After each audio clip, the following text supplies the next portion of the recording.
করবে, ন্যায় বিচার করতে গিয়েও যদি কোন বিজাতি লোক আসামিও হয়েও যায়, তারপরও সঠিক বিচার করতে হবে, এই কথা বলে দিলেন কে? আরো জোরে বলেন কে? আওয়াজ জোরে বলেন কে? আল্লাহু আকবার। এই কোরআনুল কারীমের ভিতরে বলে দিয়েছেন সঠিক বিচার করার জন্য। বলুন তো আমাদের সমাজের ভিতরে এখন এই সঠিক বিচার কি আছে? যারা জবাব দিলেন না তারা মনে হচ্ছে যেন মনে করেন যে তারা সঠিক বিচার পাচ্ছেন। সঠিক বিচার কি পাচ্ছেন আপনারা? সঠিক বিচার সমাজে আছে, রাষ্ট্রে আছে? নাই। আল্লাহ রাব্বুল আলামিন কোরআনুল কারীমের মধ্যে জানিয়ে দিতেছেন, ওয়ালা ইয়াজরিমান্নাকুম শানাআনু কওমিন আলা আল্লা তা'দিলু। কোন সম্প্রদায়ের প্রতি বিদ্বেষ তোমাদের যেন কখনো সুবিচার করতে প্রয়োজিত না হয়, কারো প্রতি যেন জুলুম না করা হয়, সেদিকে খেয়াল রাখতে বলেছেন কে? আরো জোরে বলেন আল্লাহ। আল্লাহ রাব্বুল আলামিন অনুমানের ভিতরে জানিয়ে দিলেন, ওয়ালাউ আলা আনফুসিকুম আউল ওয়ালিদাইনি ওয়াল আকরাবিন। সুবিচার করবে, আর সুবিচার করতে গিয়ে যদি তোমাদের নিকটতম আত্মীয় স্বজনের বিরুদ্ধেও যদি যায়, তোমাদের নিকটতম পিতামাতার বিরুদ্ধেও যদি যায়, তারপরও সঠিক বিচার করতে হবে। চিৎকার করে বলেন আল্লাহু আকবার। এই সঠিক বিচারের কথা কি বললেন? এটা কি আমার কথা, আপনাদের কথা, কার কথা? আরো বলে বলেন। এই কথার ভিতরে কোনো দ্বিমত আছে? অস্বীকার করা যাবে? অস্বীকার করা যাবে না। ভাইরা আমার, বন্ধুগণ আমার, আজকে আমাদের ভিতরে, আমাদের দেশের ভিতরে, সমাজের ভিতরে বিচার ব্যবস্থা এমন হয়ে গিয়েছে, সমস্ত বিচার ব্যবস্থা হলো মানুষের তৈরি করা বিচার ব্যবস্থা। আমার ঠিক কিনা? সমস্ত বিচার ব্যবস্থা কিসের তৈরি? মানুষের তৈরি। এই মানুষের তৈরি করা বিচার ব্যবস্থা দিয়ে সমাজ পরিচালনা হচ্ছে, রাষ্ট্র পরিচালনা হচ্ছে। কথা বলেন ঠিক কিনা? আজকে এই জন্য নিরহ মানুষ সঠিক বিচার পাচ্ছে না। কথা বলেন ঠিক কিনা?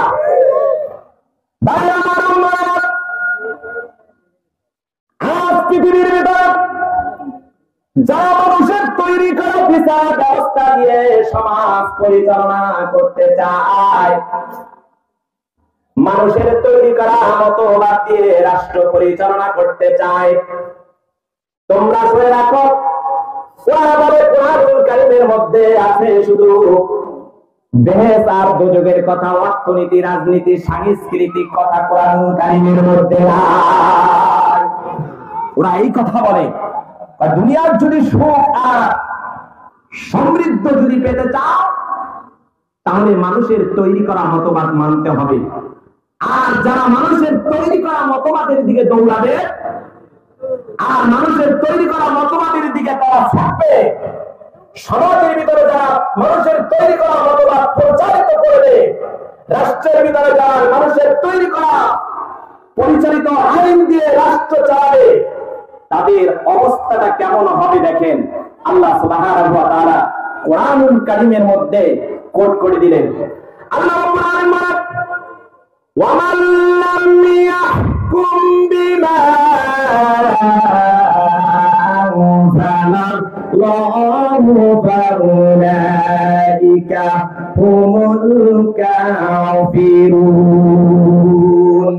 ও দুনিয়ার জমিনের মানুষেরা, তোমরা যারা কোরআন অনুযায়ী মীমাংসা করবে না, কোরআন অনুযায়ী সমাজ প্রচারিত করবে না, সমাজ গঠন করবে না, কোরআন অনুযায়ী রাষ্ট্র চালাবে না, যারা মানুষের তৈরি করা মতবাদ দিয়ে সমাজ চালাতে চাও, রাষ্ট্র চালাতে চাও, কাল কিয়ামতের ময়দানে আল্লাহ রাব্বুল আলামিন বলেন ওই সমস্ত লোকেরা কাফেরের কাতারে দাঁড়াবে। নাউযুবিল্লাহ বলে। কোন কাতারে দাঁড়াবে? আর জোরে বলে কারা দাঁড়াবে? যারা মানুষের কোরআন এবং কি সংবিধান অনুযায়ী বিচার ব্যবস্থা করবে না, তারা কোথায় দাঁড়াবে? কাফেরের কাতারে দাঁড়াবে। ভাইরা আমার, এই জন্য ইনিল হুকুমু ইল্লা লিল্লাহ, এই জমিন যার আইন চলবে তার কথা বলেন ঠিক কিনা? এই জমিন যা আইন চলবে কার? আরো জোরে বলেন আল্লাহ। আল্লাহ আইন ছাড়া মানুষের তৈরি করা মতবাদ দিয়ে এই জমিন চলতে পারে না। আপনি আমি কার? তারা আইন চলবে কার? এই জমিন কার? আইন চলবে কার? মানুষের তৈরি করা মতবাদ দিয়ে এই জমিন চলতে পারে না, চলতে দেওয়া হবে না। কথা বলে ঠিক কিনা? ও মুসলমান, যারা এই মানুষের তৈরি করা মতবাদ দিয়ে জমিন চালাইতে চাও, যারা এই জমিনে আল্লাহর বিধান প্রতিষ্ঠিত করতে চাও না, মানুষের আদর্শ তোমরা বাস্তবায়ন করতে চাও, তোমরা সব দুনিয়ার জমিনে মানুষের তৈরি করা মতবাদ বাস্তব করতে চাও, আমাদের এই 16টি বছর আমাদের এক স্বৈরাচার পৃথিবী থেকে বিদায় হয়ে গিয়েছে। কথা বলেন ঠিক কিনা? এরা কি দিয়ে চালাইছে? মানুষের তৈরি করা মতবাদ দিয়ে চালাইছে। এর পিছনে আমরা, আপনি, আমি সবাই স্লোগান দিয়েছি। কথা বলেন দিছি না? দিছি কি দিই নাই? দিয়েছি। এর বঙ্গবন্ধু শেখ মুজিবুর আদর্শ এই জমিনে বাস্তবায়ন করার জন্য অনেকে মিছিলে, মিটিংয়ে এবং কি পাড়া মহল্লায় গিয়েছি। কথা বলেন ঠিক কিনা? গেছেন কি গেছেন? যান নাই? গেছেন না? অনেকে গিয়েছেন, এখানে আছেন আলহামদুলিল্লাহ। আবার কেউ বিএনপি, কেউ চাই বিএনপি জিয়াউর রহমানের আদর্শ জমিনে বাস্তবায়ন করার জন্য। কথা বলেন ঠিক কিনা? আবার আমার চাচা এরশাদ নাঙ্গল, এই নাঙ্গলের আদর্শ এরশাদের বাস্তবায়ন জমিনে করতে চান। এরকম আছেন না নাই? আচ্ছা, আপনি আমি কার? আল্লাহ। এই কোরআন আপনি কি একদিন কেন জমিনে বাস্তবায়ন করতে গিয়েছিলেন? হ্যাঁ, গিয়েছেন? কেউ যান নাই। ভাইরা আমার, মুসলমান আমরা, বড় দুঃখের বিষয়, আজকে আমরা মুসলমান হয়েছি, কিন্তু যেই কোরআন দিয়ে জমিন চলবে, যেই কোরআন দিয়ে